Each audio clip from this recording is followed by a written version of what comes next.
प्रधानमंत्री मोदी ने आज अपने मन की बात में योग को काफ़ी अहम बताया है कि योग और आयुर्वेद के ज़रिए हम कोरोना के खिलाफ लड़ सकते हैं। उन्होंने 2 गज की दूरी के नियमों में भी ज़रा भी ढील न बरतने की सलाह दी है। मोदी जी ने ये भी बताया कि योग अहम इसलिए है क्योंकि ये वायरस हमारे रेस्पिरेटरी सिस्टम को सबसे अधिक प्रभावित करता है। योग में तो रेस्पिरेटरी सिस्टम को मजबूत करने वाले कई तरह के प्राणायाम है जिनका असर हम लंबे समय से देखते आ रहे हैं। साथ में ये भी बताया कि कितने ही लोग जिन्होंने योग कभी किया नहीं वो भी या तो ऑनलाइन योग क्लास से जुड़ रहे हैं या फिर ऑनलाइन वीडियो के माध्यम से योग सीख रहे हैं। उन्होंने पश्चिम बंगाल और उड़ीसा में आई अम्फान तूफान की भी चर्चा की और बताया कि संकट की इस घड़ी में देश हर तरफ से वहां के लोगों के साथ खड़ा है। साथ में आयुष्मान भारत की भी चर्चा की जो कि 1.5 साल पहले शुरू हुई थी और अभी लाभार्थियों की संख्या 1 करोड़ से पार हो गई है। उन्होंने साथ में ये भी बोला कि हमारे देश में कोई वर्ग ऐसा नहीं है जो कठिनाई में न हो, परेशानी में न हो और इस संकट की सबसे बड़ी चोट अगर किसी पर पड़ी है तो वो हमारे गरीब, मजदूर, श्रमिक वर्ग पर ही पड़ी है। उनकी तकलीफ, उनका दर्द, उनकी पीड़ा शब्दों में व्यक्त नहीं की जा सकती है।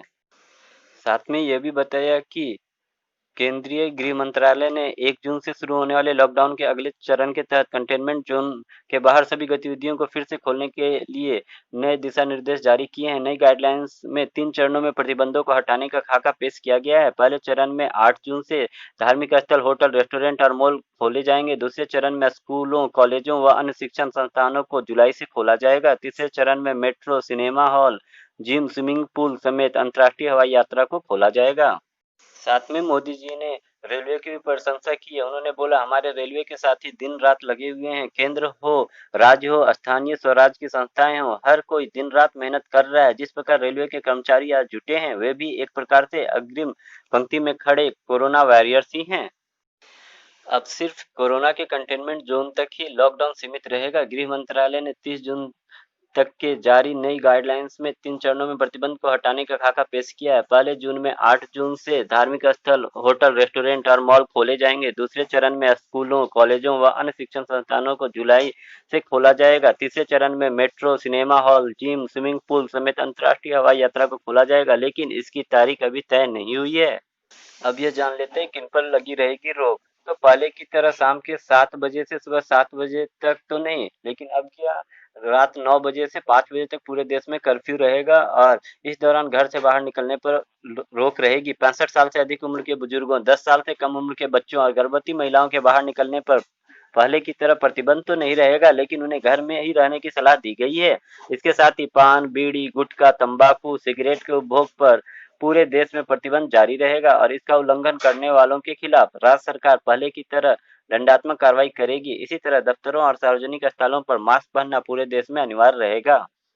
दोस्तों, नॉर्थ कोरिया के तानाशाह किम जोंग उन हमेशा न्यूज में बने रहते हैं, तो हम लोग जानते हैं कि उन्हें और किन किन नामों से जाना जाता है। तो कोरियाई पीपुल्स आर्मी के सुप्रीम कमांडर, कोई उन्हें सम्मानित कॉमरेड बोलते हैं, तो कोई उन्हें वांगसू मतलब मार्शल, तो कोई तानाशाह, कोई उन्हें महान उत्तराधिकारी बताते हैं, तो कोई स्वर्ग से जन्मा एक महान व्यक्ति।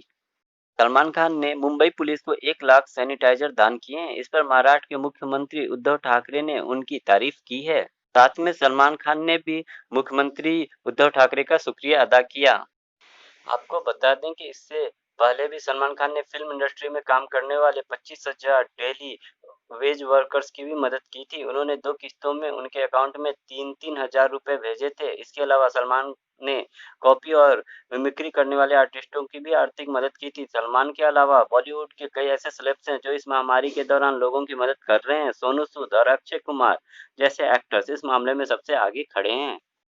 केंद्र सरकार द्वारा केवल कंटेनमेंट जोन में लॉकडाउन को 30 जून तक बढ़ाए जाने की घोषणा के बाद बंगाल सरकार ने भी शनिवार को राज्य में लॉकडाउन को 15 जून तक बढ़ाने का ऐलान किया। राज्य सचिवालय नब्बान की ओर से देर जारी आदेश में लॉकडाउन के दौरान राज्य में पाबंदियों से कई क्षेत्रों में छूट की घोषणा की गई है। चाय बागानों व जूट मिलों में 1 जून से 100% कर्मचारी काम कर सकते हैं। सूक्ष्म, लघु, मझोले और खनन उद्योग समेत बड़े उद्योगों को भी 100% कर्मचारियों के साथ काम करने की इजाजत होगी। निर्माण गतिविधियों में भी 100% मजदूरों के साथ की जा सकती है। वहीं 8 जून से सरकारी कार्यालयों में 70% कर्मचारियों के साथ रोटेशन के आधार पर काम होगा। 1 जून से बसों की भी आवाजाही की इजाजत। अंतर जिला सरकारी व निजी बसों की आवाजाही 1 जून से हो सकेगी।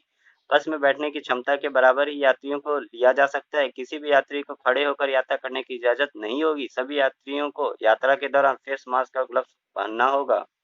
स्थानीय पुलिस थाने के साथ परामर्श करके 1 जून से सभी धार्मिक स्थलों को खोला जा सकता है। हालांकि एक वक्त में 10 से अधिक लोगों को परिसर में प्रवेश करने की इजाजत नहीं होगी। पिछले सप्ताह शॉर्ट वीडियो मेकिंग ऐप के तौर पर लॉन्च हुए मित्रों ऐप को 50 लाख यूजर्स ने देखते ही देखते डाउनलोड कर लिया। इसे टिकटॉक के राइवलरी देसी शॉर्ट वीडियो मेकिंग ऐप के तौर पर काफी प्रमोट किया गया। चीनी ऐप होने की वजह से टिकटॉक के खिलाफ यूजर द्वारा पिछले कई दिनों से चलाए जाने वाले मुहिम की वजह से भी मित्रों ऐप को लोगों ने काफी डाउनलोड किया और चर्चा में भी यह बनी रही। लेकिन इस देशी शॉर्ट वीडियो मेकिंग ऐप मित्रों के बारे में खुलासा हुआ है, जिससे यह पता चला कि इसका पाकिस्तानी ऐप टिकटिक से लिंक है। रिपोर्ट में खुलासा हुआ कि मित्रों ऐप कोई देसी शॉर्ट वीडियो मेकिंग ऐप नहीं है, बल्कि पाकिस्तानी ऐप टिकटिक का क्लोन वर्जन है। जैसे ही मित्रों ऐप भारत में चर्चा में आई, पाकिस्तानी डेवलपर्स क्यू बॉक्सस ने भारतीय रिपोर्टर्स को ट्विटर के माध्यम से संपर्क किया और क्लेम किया कि टिकटिक के सोर्स कोड का इस्तेमाल करके इस ऐप को डेवलप किया गया है, जिसे $34 यानी लगभग 2571 रुपए में कोड क्रेयॉन प्लेटफॉर्म से खरीदा गया है।